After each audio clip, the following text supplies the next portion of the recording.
Good afternoon, all. Welcome to the day 3 of our 6-day National Online Faculty Development Program on Entrepreneurship Development.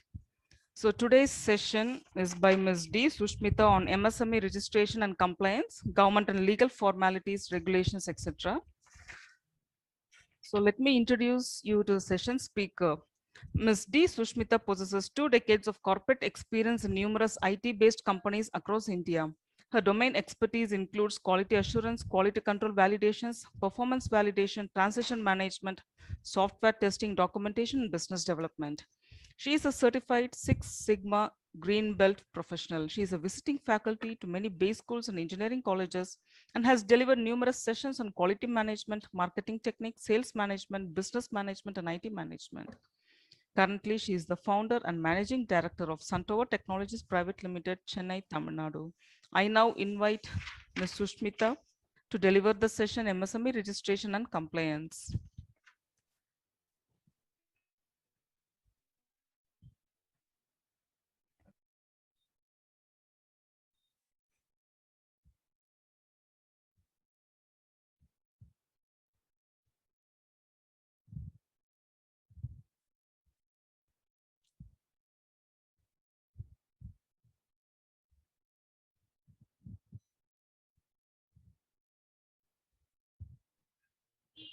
Before going ahead and starting with MSME, I will just share my screen. I hope all you can see my screen.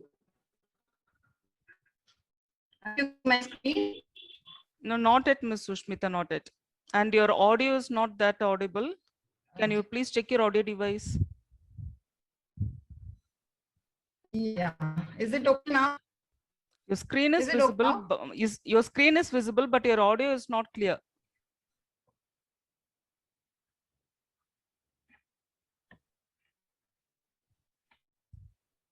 How about now? Is it okay? Yeah, okay. You continue. If there is any problem, I will let you know. Yeah, sure. Okay. Thank you so much. Thanks for all being here. A very warm welcome to this session. Good afternoon to all. Today we will look into MSME, and the objective of this session is going to be about MSME introduction, MSME definitions, the old definition and the new definition we are going to look into, and we are going to talk about the registration process, the legal government legal formalities as well as the compliance, and we will see a few schemes what are available in MSME. To start with, actually, we have to start by looking into the various types of business entities which are available. So the business entities which are available here are the public limited companies, the private limited companies, joint venture companies, and then, like partnership firm is there. So sole proprietor, branch office, and then the NGO. These are the companies which are prevalent, very much prevalent in India. So if you take the public limited companies, the directors shareholders unlimited, and a minimum of at least 7 shareholders should be there, and directors should be there, more than 3 directors should be there. Okay, so private limited company is something where it's completely different. You have to have more than 2 directors, and shareholders, it's minimum is 1 shareholder, and a maximum, you can have 50 shareholders you can have, but you can't do any, it's not a listed company, whereas public limited company is a listed company. You can do you can do trading there, and the liability is also unlimited. Whereas, joint venture, it's something like the next is the joint venture company. The joint venture company, what happens is it's a combination of the foreign investor as well as the Indian investor to business, and that's known as a joint venture. The other one is the partnership firm. Partnership firm is something where, between 2 people, they form a partner, or they form partners, and then they start their business. And the sharing will be equal ratio, or it can be whatever ratio they have agreed upon. Collectively, it's going to be known as a partnership firm. However, it's going individually, if you call, it's going to be a partner. One-person company is a company where it's something similar like a private limited company, and it has its own advantages. Maybe the sole proprietorship, when you're talking about, it's going to be, it sounds very similar, like how it's a one-person company.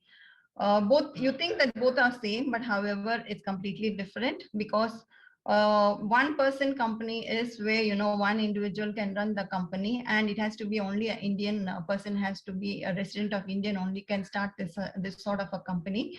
And he has, he has to pay tax, and whatever profits he gain on, he has to pay tax.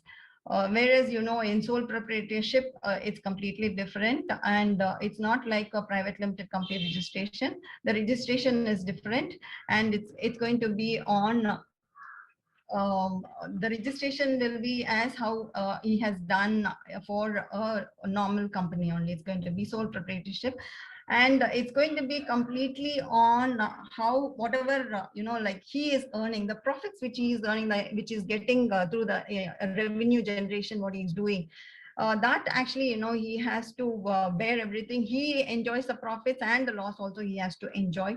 And it's going to be like, he will pay tax, but only based on his profits only he has to pay the tax. A branch office is something where, you know, like, the investors will invest in foreign companies. They have the company manufacturing units they will have. But however, you know, the branch office can be installed here in India. So when it's going to be in India, they cannot have any manufacturing unit as such, but only, you know, they can have, they can either, they can give it to a third party for manufacturing, and they can have a branch office here, and that has to be, you know, approved and got approved by the RBI.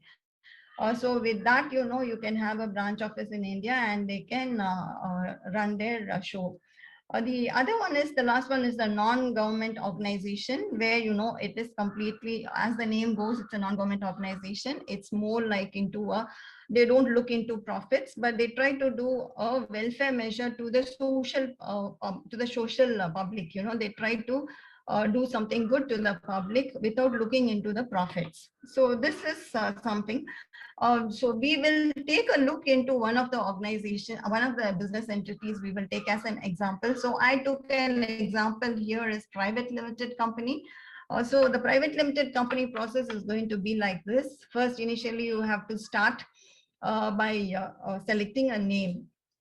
Once you select the name, you have to, you know, like, at least you have to have at least 6 or 7 names installed there, so that what happens is, when you have the names there, it's going to be like, if the first name is not available, after that it's going to be the second name will be available.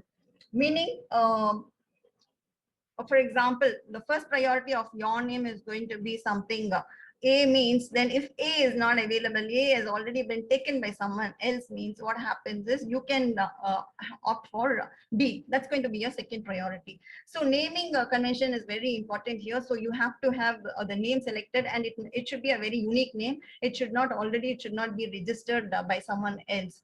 So you have to see whether the name availability is there, and for that, you know, you will have a certain amount being charged for it. After the name approval, and you know, you have to pay for it, and then once you get the approval, you can start your registration process. Once you start the registration process, what happens is, um, once you start the registration process, within 60 days of your name approval, you know, getting the name approval, you have to register the company. So before that, you know, you should finish off. Otherwise, what happens again, you have to go back for the appropriate name. Again, you have to apply, you have to get again the approval saying it's available. So this actually, you know, it's very important. Meanwhile, what you can do is, you can apply for a PAN, and then you can apply for a DIN. So PAN is, all of you know, and it has to be applied in the company's name, permanent account number. And DIN is something where it is the director identification number. So each director will have a different identification. It's based on how many directors are there in the organization, it's going to be there. Okay, if 2 directors are there, you will have 2 different DIN numbers will be given to the private limited company. So likewise, how many ever directors are there, you're going to have so many directors, DIN numbers you're going to have. The next one is going to be drafting of the memorandum and articles of association. So meanwhile, the other thing you have to do very importantly is the memorandum. You have to prepare the memorandum, draft the memorandum of association and the articles of association also, where you give details about the entire business or the products or the services, whatever you're trying to work on. And then you have to vet them with the ROC.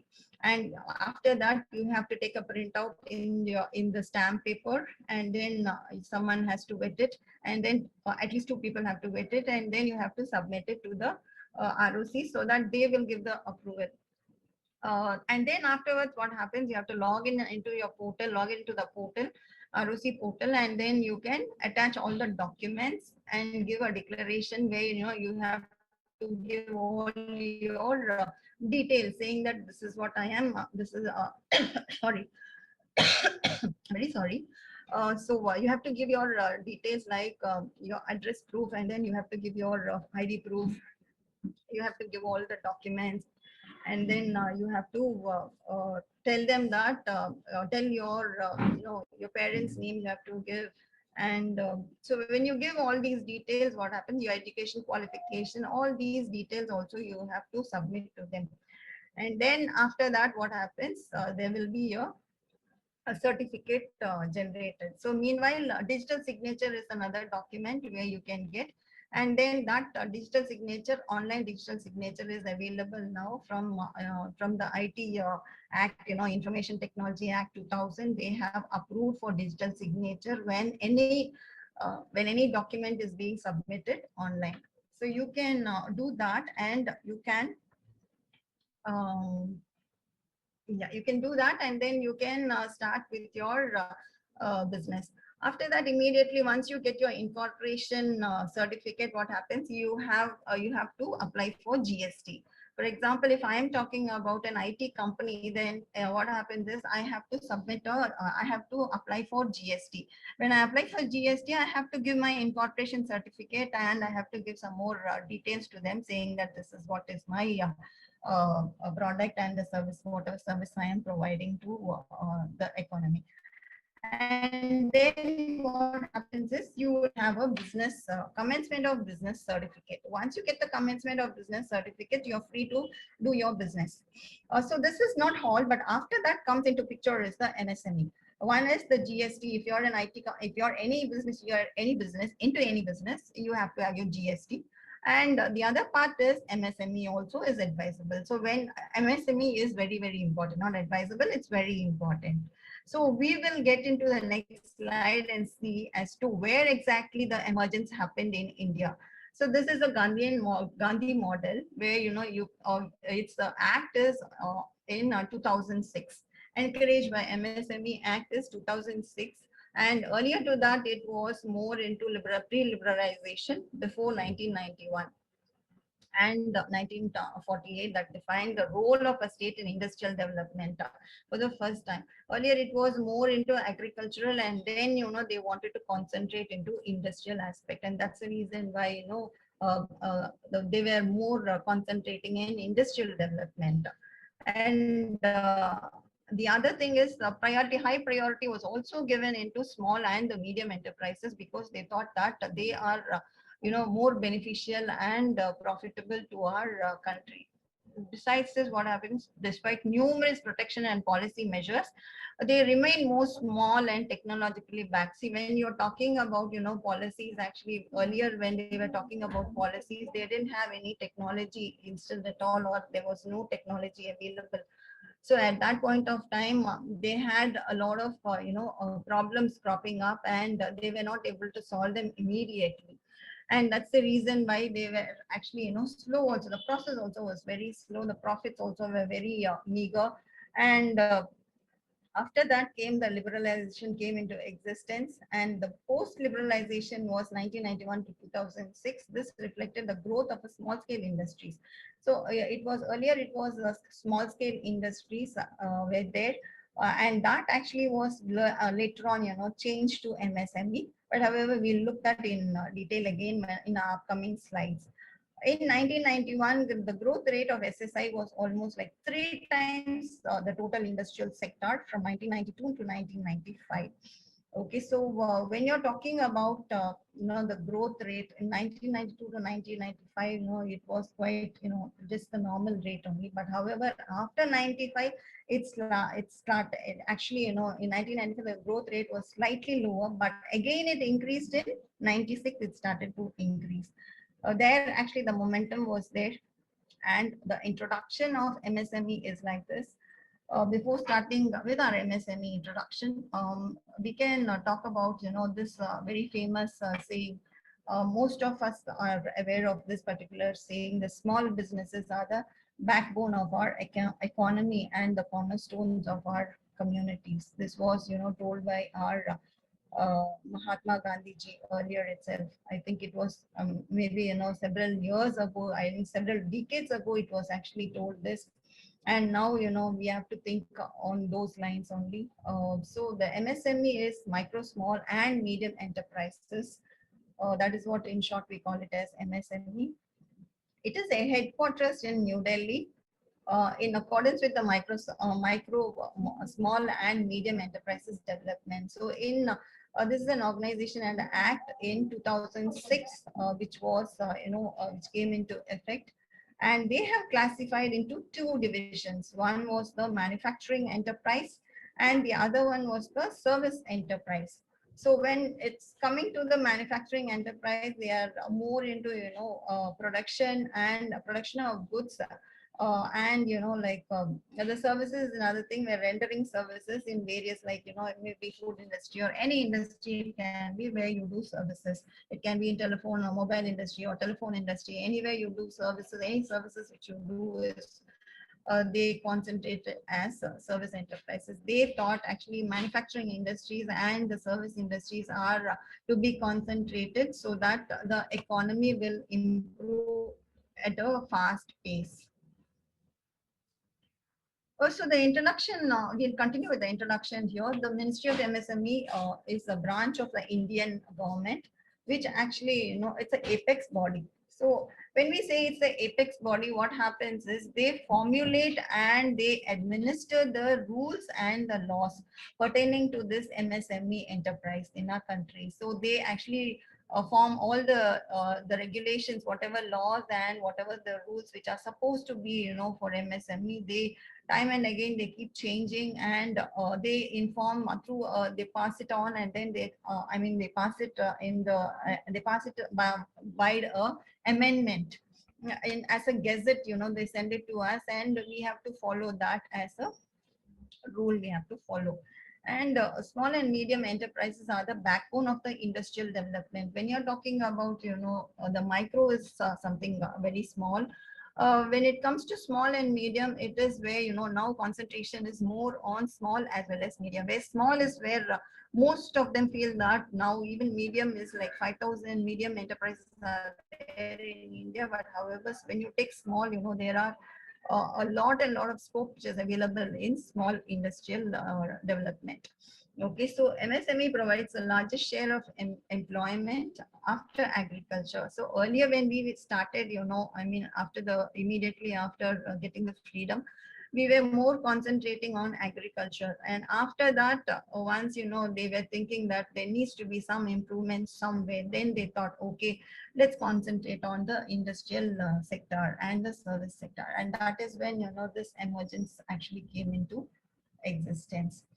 So widely dispersed across the country and produces a diverse range of products and services. So these services and the products are everywhere, available everywhere in our country. So there is no restriction. And as we said, the headquarters is in Delhi, but you can any nook and corner of our country, you can get MSMEs done. It helps in the growth of our country, definitely, because every unit or every small scale industry, every micro or medium or small industry, any industry which is started actually counts a lot to the growth of our country. We may think it's just one, but it actually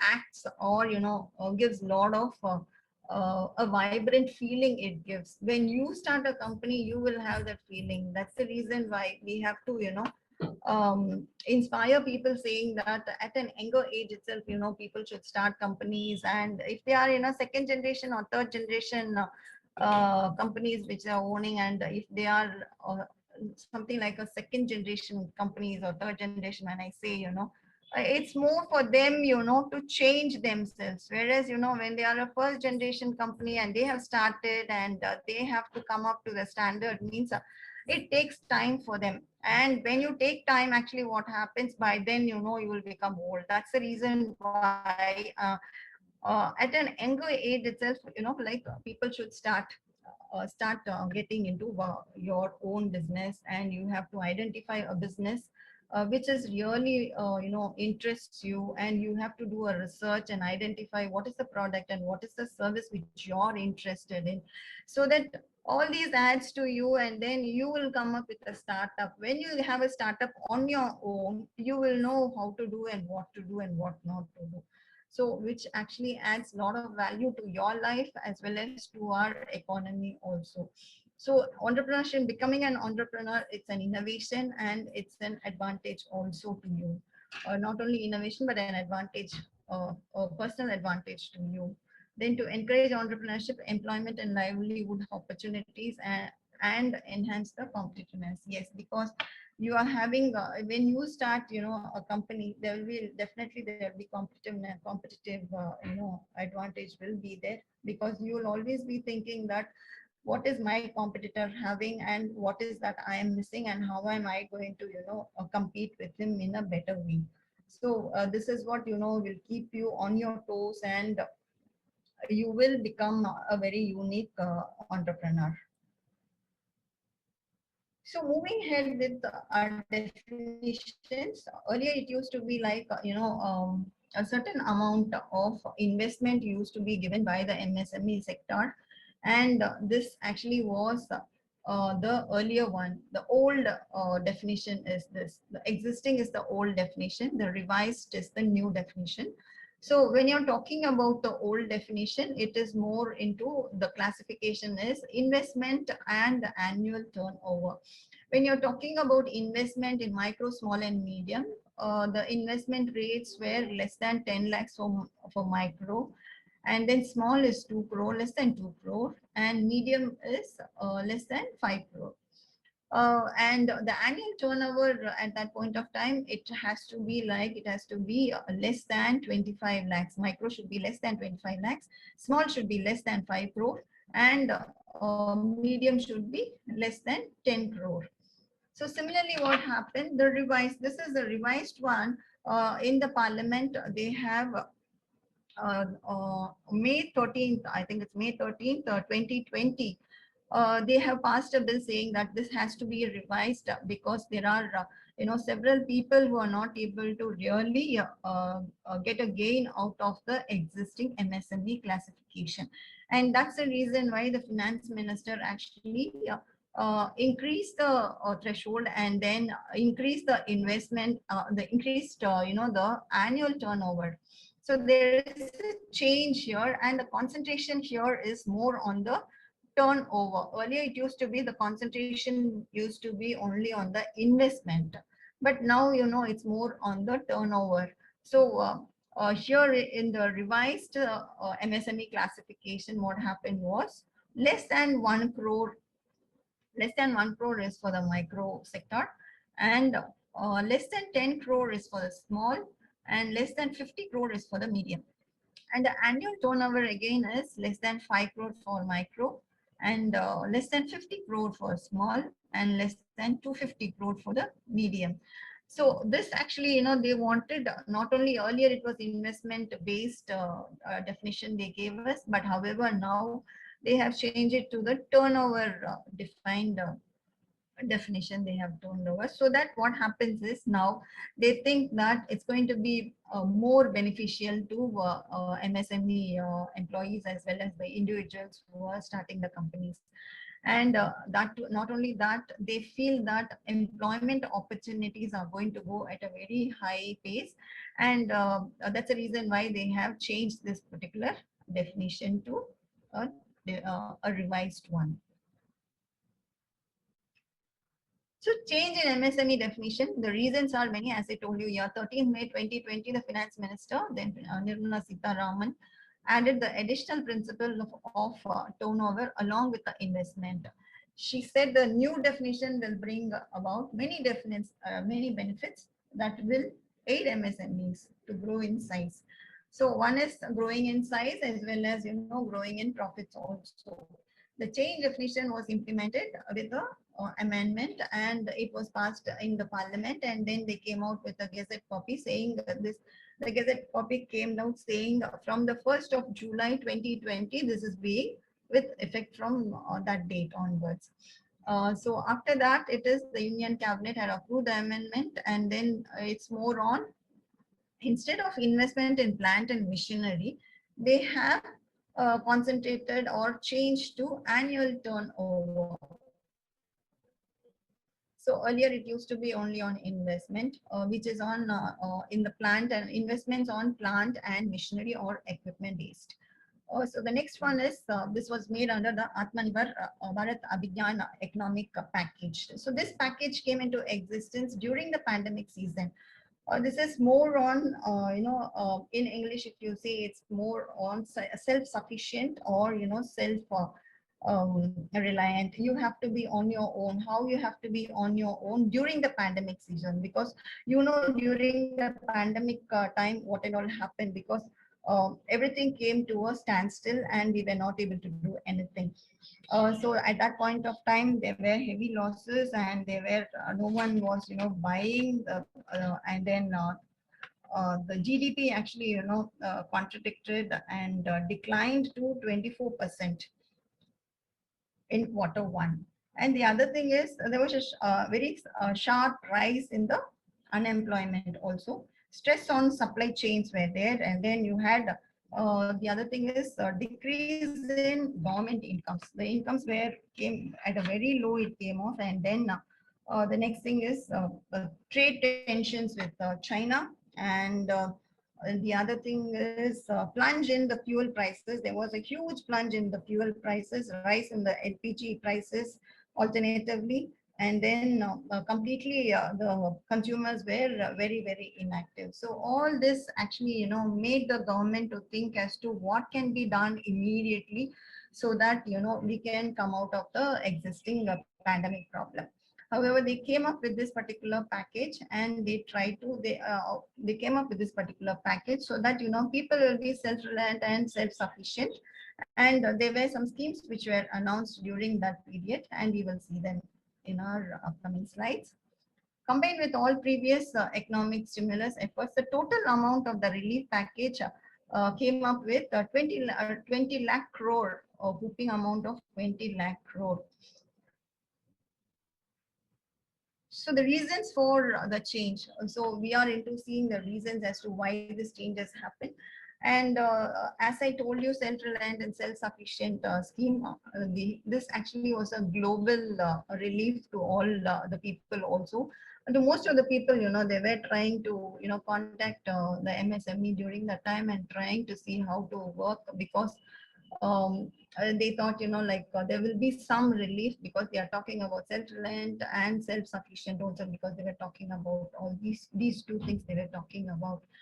And so this is a sort of, a package where it involves a fiscal policy, a relief measures where various industries and economic ramification of the pandemic have left no sector untouched. You know that, all the sectors were down during the pandemic time, and none of us, were all were affected because of the pandemic. And we had to undergo the problems, undergo the changes, and we have to undergo all the problems which we had to face. Next is the composite manner, taking both investment and turnover into account. So defined in a composite manner, taking both in the investment and the turnover. So if you take both into account, that's going to be a little critical. And at that point of time, that was little critical. And that's the reason why, they wanted to concentrate on investment as well as more on the turnover in the new definition. they wanted to actually eliminate the difference between the manufacturing and the service sectors, because they feel that manufacturing sector is more. There was a complex saying that manufacturer sector is more than the service sector. So they thought they wanted to change that, the mindset of the people. So that is not the case, and they wanted to change it, and that's the reason why they have changed it.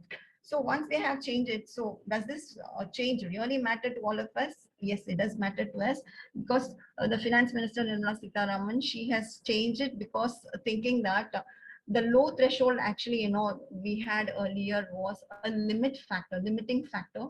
And certain entrepreneurs, they were thinking that if we do only this low, only within the amount which we give only, then we will get the benefits out of it. So that was actually a limiting factor, and that's the reason why she thought, okay, we have to increase the threshold.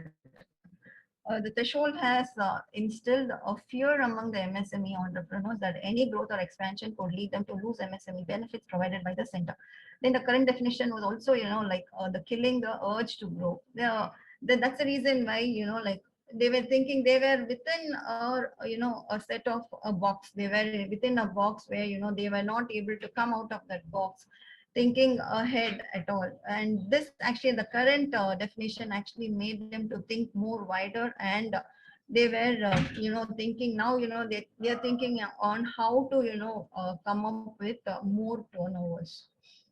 Then the registered number of MSMEs have increased from 2.1 million in 2019 to 2.5 million in 2020. So and the next is the GDP has increased, like to 29% towards the GDP through the national and the international trade until the September 2020. So this information came up as on 10th February 2021. So the sector contributes about 29% towards the GDP, which is actually increasing. So some of the benefits we'll see here when we do our MSME registration. Easy bank loan up to 1 crore without collateral or mortgages. You can get without any collaterals or mortgages, you can get up to 1 crore. But that they will see the eligibility criteria. They have to see the eligibility criteria, and then who is applying, and whether your business is how long are you an entrepreneur, and what are your earlier histories, the records, your annual turnover, and then what were your profits. They look into all that, and then they will make a decision whether to approve it or not. Then again, special preference in procuring government tenders. Yes, this actually what happens is the government tenders, there are certain preferences being given. Certain schemes are also available where if you apply as an MSME, if you apply, then you will be eligible to apply for a government tenders. But that again, it depends on what type of business you're doing. For example, if I say, like if I'm into information technology, and then if I have a startup. Yeah, I have a startup, and then if I have a startup certificate, if I have, what happens is then I can apply, and then they will see actually, as they will see what is my history, and what is, when did I start, and what was my earlier profits, and they'll see the entire history of my company, and then based on whether it's uniqueness or not, they will see all that, and then they will give an approval. Otherwise, what happens is they don't even give approvals. Otherwise, because if it's very uniform means, then they don't give approvals. If they think that it's very unique, the product or the project which is very unique, yes, we have to give them, means then they will definitely give preferences to such companies. Then 1% exemption on interest rate on bank OD is there. Concession in electricity bills. Then protection against delay in payments from buyers. Tax rebates are available, and special benefits like 50% discount on government fees, like trademarks and then patents. Then fast resolution of disputes. If there are disputes, means they try to resolve them ASAP, as soon as possible. And you have, you have a scheme for this also, where you can apply online any dispute or any problem. They have a grievance committee, and then you can apply online, and then they will see as to how soon and how earlier they can give you a resolution, and they see to close the whatever dispute you have raised on. Besides that, you can track also whatever dispute you have raised on. You can track the as to where what is the status. You can track on the website itself, and you can see. The next thing is the enjoy easy bank mortgages. You can enjoy the mortgages which are available by giving easy loans which will be available. You can easily open business accounts in a bank. You can be a part of the international business phase. There are certain schemes where you can have you can be a part of the international business phase, and get registration and stamp duty charges waived off. For example, certain registration and stamp duties are being waived off when you get into when you're for example, you can say EMB. If you are a startup and if you are eligible for a certain scheme, then the EMD charges will be actually waived off. Like that, the stamp duty charges also are waived off for certain schemes. Also, moving on to the functions of our MSME. So when we are moving on to this particular function, there are several functions. But as we spoke earlier, the apex body is the enterprise which actually creates all the or formulates and administers all the rules and the regulations for the MSME to operate. Okay, so the facilitation and the credit flows are being, they actually regulate them, and they actually frame and administer and regulate them as to how to, for which scheme and for what is which unit, what is the amount which needs to be given as a credit flow. Whether it's micro means different, then again medium means different, small means different. So they have their own functions like that. So they have improved competitive, and based on this, actually what happens is improving competitiveness of MSMEs are there. So the competition among the MSMEs is increasing day by day, and MSME enterprise, they are actually feeling very happy about the increased competitiveness, because the inflows for them are more, the profits for them are more, and they feel that the competitiveness is actually added advantage to MSME. Improve manufacturing base through upgradation of technology. So when you improve manufacturing base through upgradation of technology, there are, for example, if you take the khadi industry, and if they want to, approve, if they want to upgrade their technology, because they have to upgrade their technologies, otherwise it will be very difficult for them to do business, right? And that's the reason why they have a certain schemes for that also. And for that, to improve the manufacturing base through upgradation, they have to upgrade their technology to the emerging and the trendy technology. They have to upgrade themselves, the organization, the MSMEs. So next is the promotion of MSMEs through cluster-based approach. The promotion of MSME through cluster-based approach is something like, you have a group of people where you have, and then you can go and approach them for a promotion, and they actually, encourage, if same, that is the same, it has to be a same product or some same services when are there, it's a sort of a cluster you form, and then you can approach them for promotions, then they will help. That is what is this. Then marketing support to MSMEs, they do a lot of marketing support, and then skill development and entrepreneurial development training. They give a lot of trainings they give to entrepreneurs. There are several programs which are being run by the MSMEs. Creation of new micro enterprises to the Prime Minister Employment Generation. So this is, like one of the very famous scheme where, most of the people are being benefited because they get employment through MSMEs. A growth in development of Khadi and village industry sector. There's a lot of growth of Khadi and the village industries. Because there are so many people who are opting, like opting for it, and they wanted to get into the Khadi industry. The next is the coir industry. So talking so much about MSME, now we will just see as to what is the register, what are the documents which we need for registration. The following are the documents required for the registration. Okay, so the first thing is mandatory is your Aadhaar number. You have to have your Aadhaar card and Aadhaar number. You have to give the Aadhaar number for registration, and then it's going to be the name, gender. PAN number again is the second mandatory one. You have to give your email ID, share your mobile number, so that you will get your OTP, and then you have to enter that OTP number in the in the portal. And when you're doing a registration, you have to enter your number also, the OTP number. Next is the PAN and the location and the address of the organization. You have to get into a rental agreement. If you're taking on a rental, the space which you're occupying is going to be rental means you have to get a rental agreement done. And you have to give the address, the location and the address of the organization you have to specify. And PAN is going to be the company name. You have to get a PAN, a permanent account number you have to get. So that actually you have to give during the registration. And the date plan to start your business. You have to specify as to how many number of employees are there in your organization, and when are you starting your business. If you are already an existing, no issues. But if you are a new person, I mean new entrepreneur means, then it's you have to specify the details.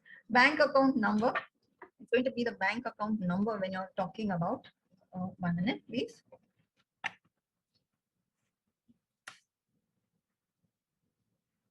Yeah, you have to give the bank account number and the IFSC code. Okay, so when you're giving the bank number itself, you'll get the IFSC code, the basic business activity of the enterprise. What is the activity, as to what are your services, what are the products you're looking into, or what are the services you're providing. The other thing is you will get a national industrial classification, NIC. It's known as a NIC, a two-digit code. You will get it. So each and every business which you do, or the service which you do, or the manufacturing unit, each and every small unit which you're working on, it's going to, they'll be giving a two-digit code will be given there. For example, if you're into any food processing business, like if you're into pickle business, then they'll give you a two-digit number, which is known as a NIC number. So like that, several like services as well as manufacturing also, you will get a two-digit number being given. The next is investment in plant and machinery. Investment in plant and machinery equipment. So you can get that also done. Memorandum of association. You have to have that memorandum of association. You have to submit that document. The investment in plant and machinery equipment, you have to submit the bill to them as to what is the plant and the machinery you have purchased in the recent or during the financial year. You have to submit to them. The next is the articles of association. A copy of the articles of association and the memorandum of association, you need to give it to them. And the copies of sales bills and anything if you have purchased, you have to give them the bills, whether it's going to be sales or purchase. So these are documents which are mandatory, and besides that, you have to give your ID proof and address proof and the ID proof also. So moving ahead with the process of registration, it's an online process. We have two types of processes. One is an online process as well as an offline registration also is available. However, now, because most of the people are looking for online process because of the pandemic, most of them are looking only for online process. So it will start with the online process itself. You can get into the MSME website and then you can start your registration. So once you start, you can first you have to register there. Once you go into the portal, you have to register. Register as a new user. You have to register as a new user, and once you get the login credentials, you have to log in. You have to log in with the credentials being created for the new user, and then after that, you have to give the details, fill in all the details there, your personal details and about your the company details, personal details, company details, and the products or services, whatever the products or services you are into. You have to specify there all the details, and then you need to upload all the documents. You have to upload all the documents and then you need to submit. Once you submit, it will take a certain time. So you have to wait for the registration process to go through and then you will get a certificate. After that, once you wait for that process to keep going and then once you wait, you will get finally you will come up with a certificate, which is called as a MSME certificate. When you get the MSME certificate, it's more like now you have registered, you are authorized, authorized MSME entrepreneur. So it's going to be like this form of registration gives them a legal identity. It gives you a legal identity saying that yes, I'm an entrepreneur, I am a member of the MSME group, you can say, and you will enjoy most of the benefits which are available. The next thing is the Udayam introduction. When you're talking about Udayam, what happens is you can either say it as MSME or the new term they have recently changed it as Udayam. Okay, so earlier it used to be called as MSME, but now recently they have changed it to Udayam. Though the terms, everything remains the same. The MSME, instead of MSME, they have changed the portal name as Udayam. But still, MSME portal is also available. They have not changed it completely, but you can go and register there also. Only thing is there will be little difference in the benefits, little difference are there, but they are trying to come up with the same in the sense both are same. What I'm trying to say here is because people are used with all these years for several decades, people are used with saying only MSME. Right now suddenly if they say Udyam means, then definitely people will not understand. So that's the reason why people continue to say as MSME slash Udyam. Okay, so it's a it's a process, and then the registration began on the 1st July 2020 after the approval from the government. So the benefits, some of the benefits which are, besides the MSME is something like the collateral free loans from the banks. We even in MSME, we have seen, when I'm saying both are there, I'm talking about which are all additional to MSME, which are given here. Okay, so protection against delayed payments, and then against material services supplied, and then special benefits are there with regard to the reservation policies in the manufacturing and the production sector. The next is the ease of obtaining registrations, licenses and approvals are there. So getting registrations and licenses and approvals is quite has become quite simple. The next is the registered entity gets eligible for a credit link capital subsidy scheme. So this is one particular scheme where you can enhance your the technology, whatever you're having, you can enhance the technology. That is what is this particular scheme all about, the credit link capital subsidy scheme. International trade fair, special consideration is being given there if you are a part of the Udyam group. So moving on to the benefits of Udyam registration, government security deposit is actually waived off in certain cases. For example, if you are having a startup certificate, and if you are applying for any government tenders, at that point of time, they are waiving off the EMD, the earnest money deposit amount, which may be sometimes 10,000 and or it may be, to 1 lakh, or, sometimes based on the tender, it can be even up to 1 crore. So they are, being waived off. If it's a small amount, then we can think, but when it is a bigger amount, for an entrepreneur, it will be definitely, it will become a big problem, right? For, to give the EMD amount. And that's the reason why this particular advantage is being given, or the benefit being shared with the entrepreneur. Next is the electricity bill concession. I think we spoke about this earlier itself. The stamp duty and the registration fee waiver is there. ISO certification fee reimbursement. When you do an ISO certification, the fee is being reimbursed for any product or services, whatever you're applying for the ISO certification if you apply. The next is the direct tax laws rules exemption. The direct tax laws, are some of the direct taxes which are there as a law, the rules are being exempted because the entrepreneurs, some of the entrepreneurs, they feel that direct tax is actually is becoming more and more critical for them to handle. Next is the patent registration subsidy. When you submit a patent, it will be there for several years, so you have to pay a certain amount every year.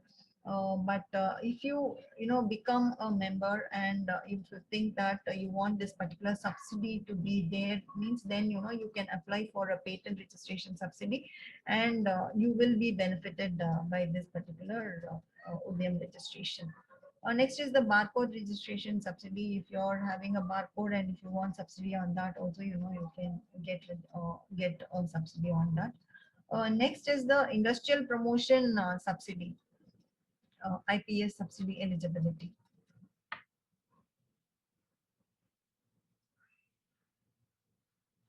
Okay, so moving on to next is the compliance we are talking about. The compliance when we are talking about is uh, there are certain rules and regulations being laid by the government, and how much is that the entrepreneurs are complying to the rules and the regulations is very, very important. So when like MSME, one particular sector, maybe a micro or a small or a medium sector, when they are giving the goods, the products or the goods and the services, when they are giving to the entrepreneur, there will be certain rules framed when they give itself. And when we deviate from the rules given by them, or the rules laid by the MSME, that is when actually the problem arises.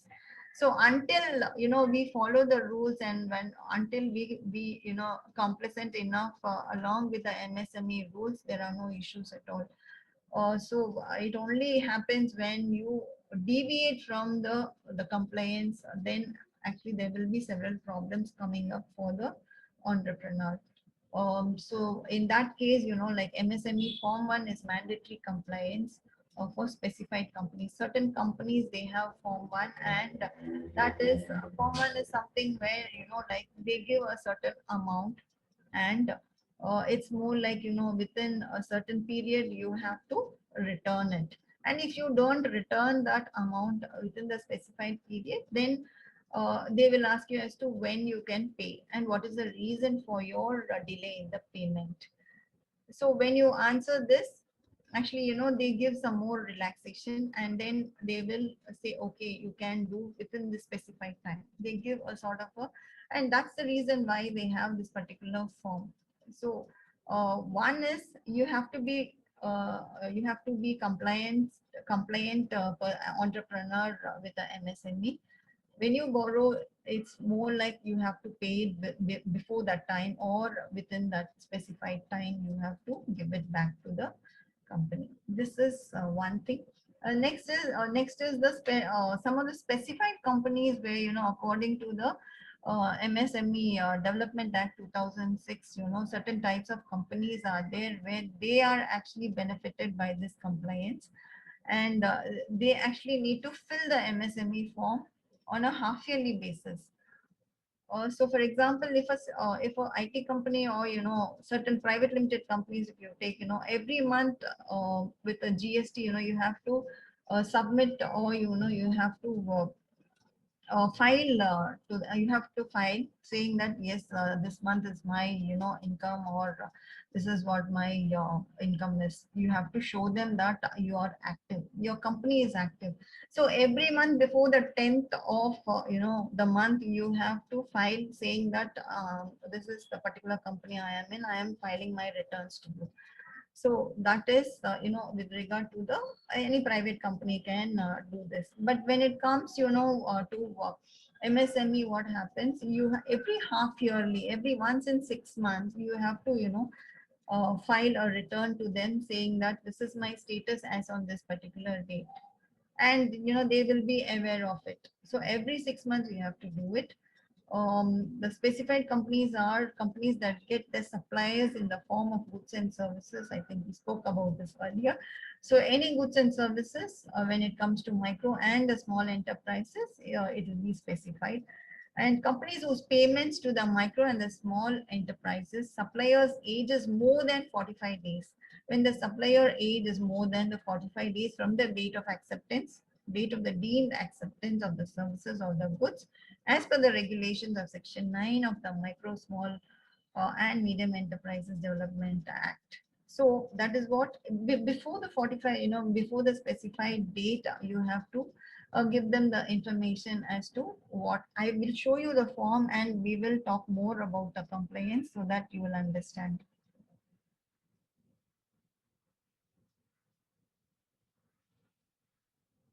So this is MSME compliance form. On the right hand side, you can see the form.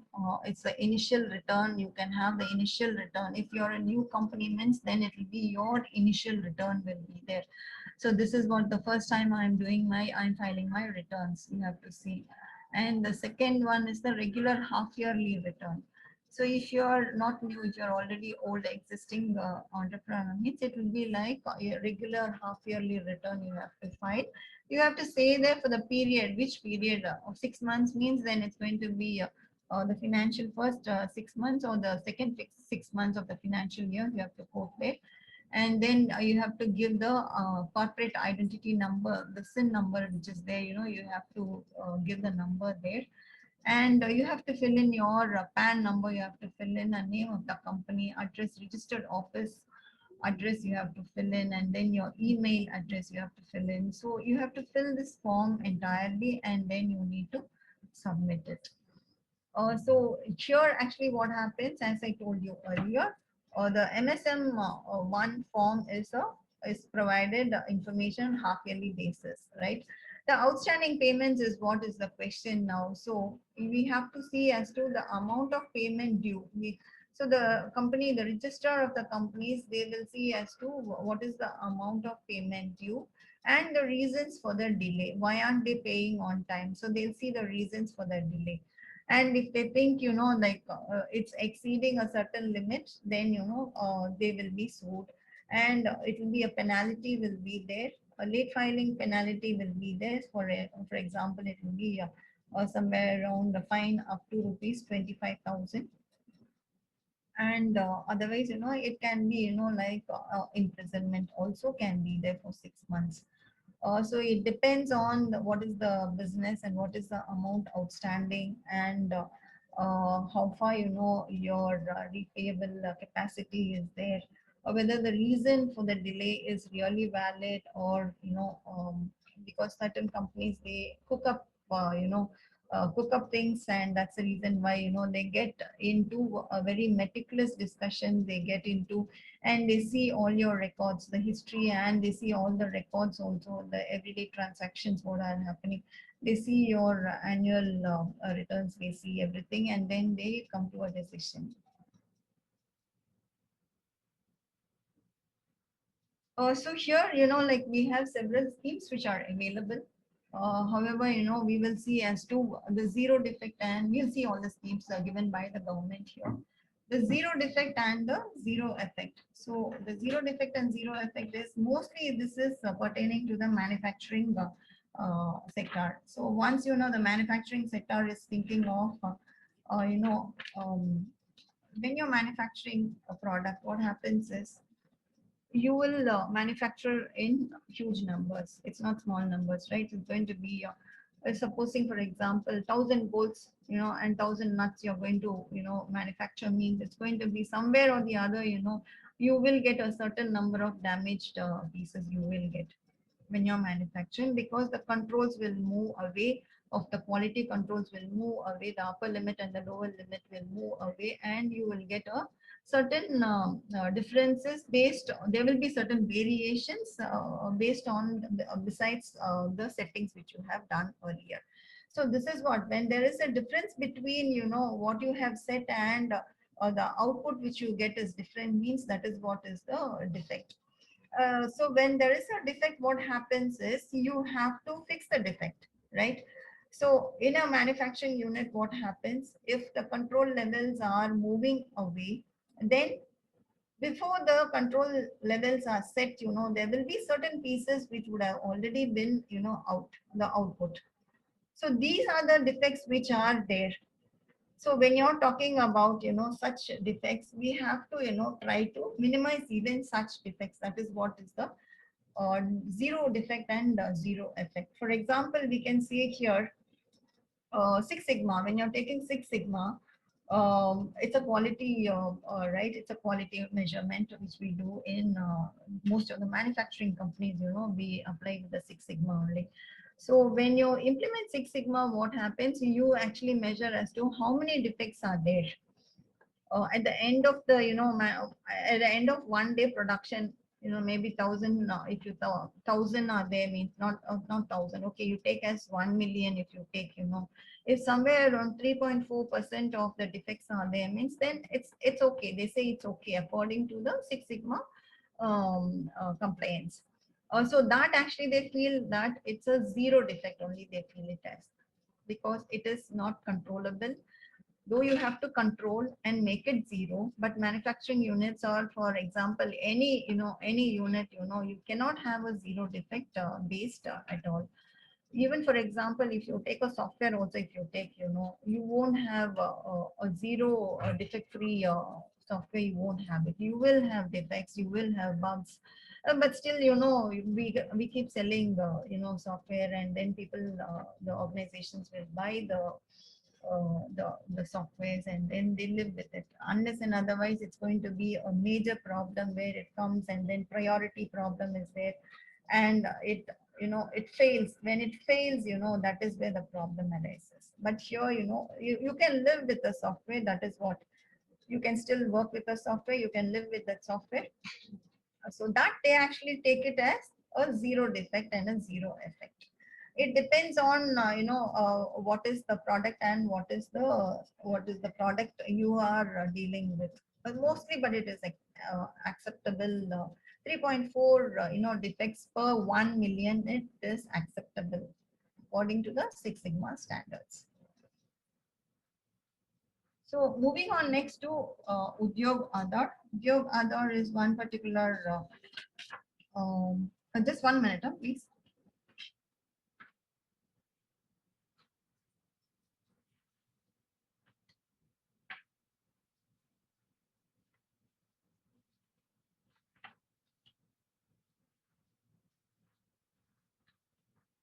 Okay, so moving on to Udyog Aadhaar memorandum. It is, like it's a 12-digit number where you can apply on the Udayam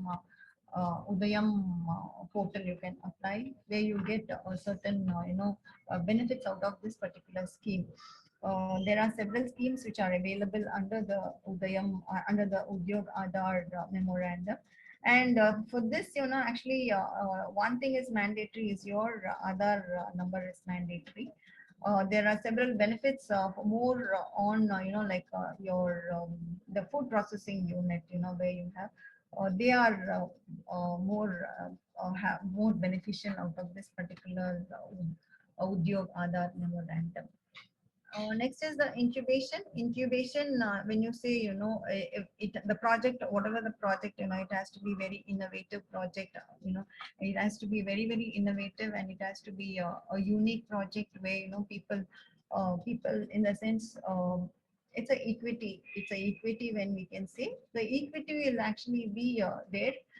As an incubation, you know, like they fund, actually the incubation is something where they fund as a part of a equity. They fund for the project, and they encourage the youngsters. Mostly, you know, when you come up, the youngsters, you know, when they come up with a unique project, or when they come up with a unique project, you know, the companies, actually the entrepreneurs, the companies actually, they encourage. For example, you know, I can think of one particular company like this. It's the iLabs company, where iLabs fund, they do the, especially, you know, they are into incubation, and they fund, all these projects where it has to be very unique, and it has to be on a long run also. The project has to be on a long run, so that they benefit out of it. That is what is very important for them. Next is the women entrepreneurship. When you're talking about the women entrepreneurship, it is more on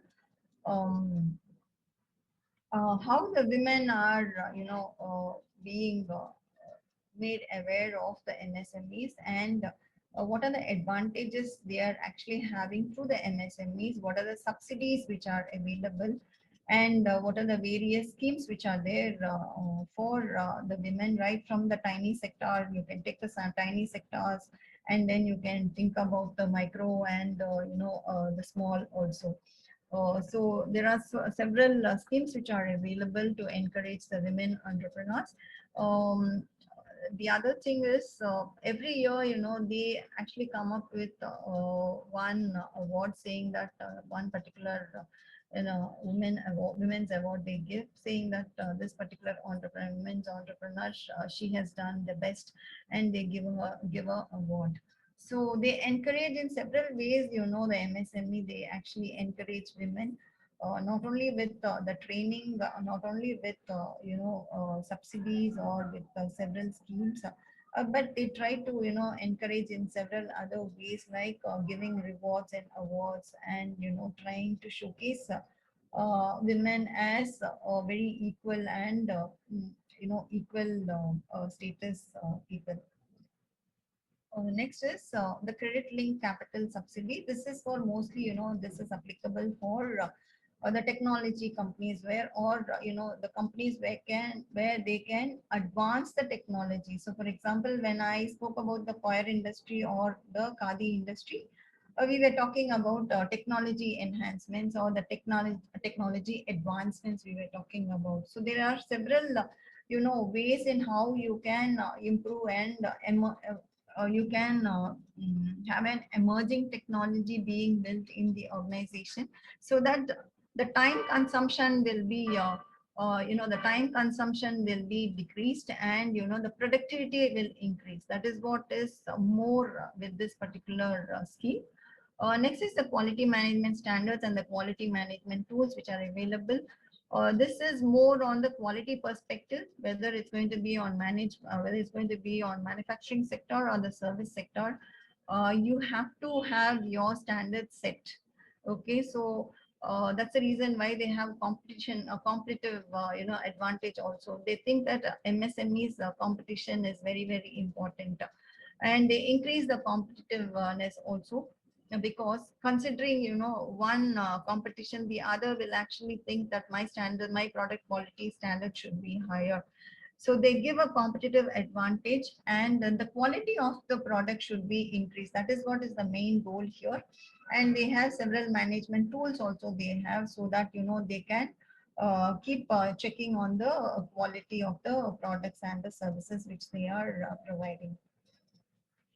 Next is the technology and the quality upgradation scheme they have.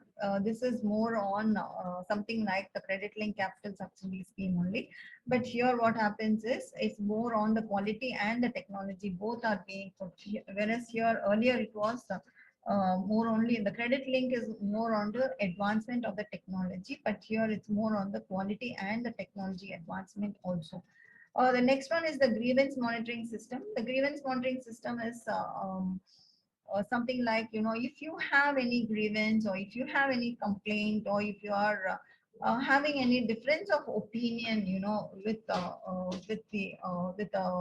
any of the vendors, or with any of your MSMEs, then what happens. You can always log into the MSME system, where you have a grievance monitoring system you will have, and then you can say, you can give your complaint there, saying this is what is my problem, and they will actually try to look into it and try to resolve it. So this is one advantage here. The advantages with the grievance monitoring system is you can actually track your grievance, and you can see for the solution, what is the solution they are giving, and whether you're accepting to the solution, whether you're going along with their solution, or along with their whatever they are informing you, whether you go ahead and agree with their solution. So this is what these are some of the schemes which are being given by the government. However, we will see some more schemes which are there. Also, this is one of the major scheme which is available, the Pradhan Mantri. This is the Pradhan Mantri Mudra Yojana scheme, or we actually call it in short as PMMY. This scheme is actually launched by the Honorable Prime Minister on April 2015. for providing loans up to 10 lakhs to the non-cooperate or the non-farm small micro enterprises. So most of the, the small, the micro actually, they actually are very much happy about this particular scheme because they gain a lot of advantage. These loans are classified as Mudra loans under the PMMY. Loans are given by commercial banks. The loans are actually, you have to submit, and then the commercial banks will actually scrutinize and see everything, and then they come up with saying whether you're eligible for the loan or you're not eligible. Okay, but mostly, they give, like 90% of it, they say that you're eligible, and they give the approvals. The borrower can approach any of the lending institution mentioned above or can apply online through this particular portal. So some of the banks are, these are the commercial banks. Some of the commercial banks are giving this particular advantage, and small finance banks are the MFSIs, and the other thing is, like you have even NBFCs. The next is under the aegis of the PMMY and Mudra has created three main products have been created. One is a Shishu, which is something like covering up to, this scheme is a Shishu scheme where it's covering up to 50,000. The second one is the Kishore, where it's covering up to 5 lakhs, between 50,000 to 5 lakhs it covers. Next is the Tarun, covering loans above 5 lakhs to less than 10 lakhs. So these schemes are very useful, and to signify a great stage of growth, development and funding needs of the beneficiary, micro unit, entrepreneur, and also provide a reference point for the next phase of the graduation growth. So this actually, this particular Mudra scheme, if you're thinking of, it's more advantageous to some of the business sectors or categories which I have given here. So one is the entertainment, and the next is the food processing units, where we have, like, you can, maybe you're into, pickle business, or you're into a sort of a restaurant business, something like that. If you're having means, then you can make use of this particular scheme. Next is garments, textiles and garments. You can take a look into this. Next is the handicrafts, where, you have the potteries, or, you have some of these handicrafts items being, created in the villages or in the rural areas. They actually can benefit out of this. Next is the shops, several shops which are eligible for it, and dairies and animal manufacturing, transportation. So all these, some of the business categories are eligible for this Pradhan Mantri Mudra Yojana. So next is the Prime Minister Employment Generation Scheme. See, once you complete your graduation, immediately people think that you have to go for a government job. But instead of thinking in those terms, you can always think, why not I have my own startup? Why not I start my own business? And that is when, you get all these sorts of, schemes are actually, useful. So this, when you're becoming a new entrepreneur also, you're eligible for this particular scheme. No, it's not only the government job, but because you're, starting a new business, it's going to help you as an entrepreneur. And besides that, you will be eligible for availing this sort of a scheme also. Here, the nature of assistance, it can be, the collateral free loan up to a limit of 100 lakh is available for individual. But this, again, it depends on what is your business and what is that you're eligible for. And they will definitely take a look into your, if you're already existing entrepreneur, means they'll take a look into your previous history and the records of your business. And after that only, they will decide whether to approve or disapprove. So the next one is interest subsidy eligibility certificate. This is another scheme where most of the Kadi institutions, they are benefited by this particular scheme. So when you're talking about interest subsidy eligibility certificate, means when your if people are interested in becoming a khadi dealer or something like that, they can become a member of the MSME, and then they can avail finance under this particular scheme. It depends on if you're new means, then it will be little a problem, but if you're already existing means, then it's very easy for them to give the approval for this particular scheme. Next is, I think we already spoke about this. Yeah, next is the Mahila Udyam Nidhi Yojana. So here we are giving more concentration on the women entrepreneurs who have initiated new MSMEs, tiny units, or the small scale industries. Earlier it used to be as small scale industries. Small scale industries are, when more of the rural part of it, the rural, areas were more interested in this sort of, the products, or, the goods which they actually come up with. So they actually, and they wanted to encourage the women entrepreneurs in the rural areas.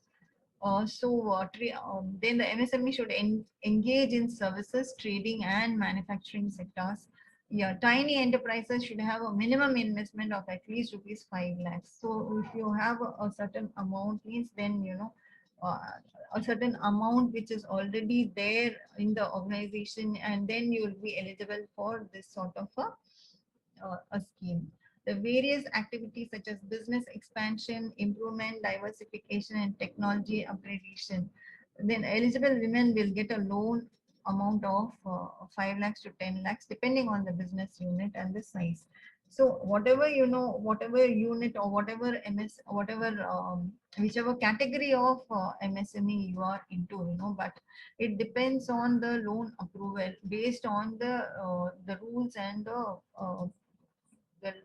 rules and the regulations which the MSME has framed. So you have to go with that, and then you have to see whether you're eligible for the scheme, and then you have to apply for it. If you're not eligible, then if you're not eligible for the scheme, then it's no use applying, because you're going to waste your time and you're going to waste your energy only.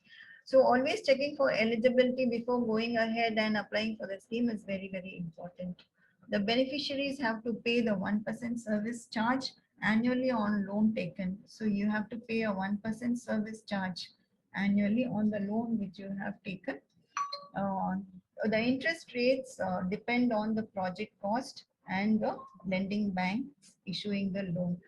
You can apply these loans, through the Punjab National Bank and the SBI, the State Bank of India.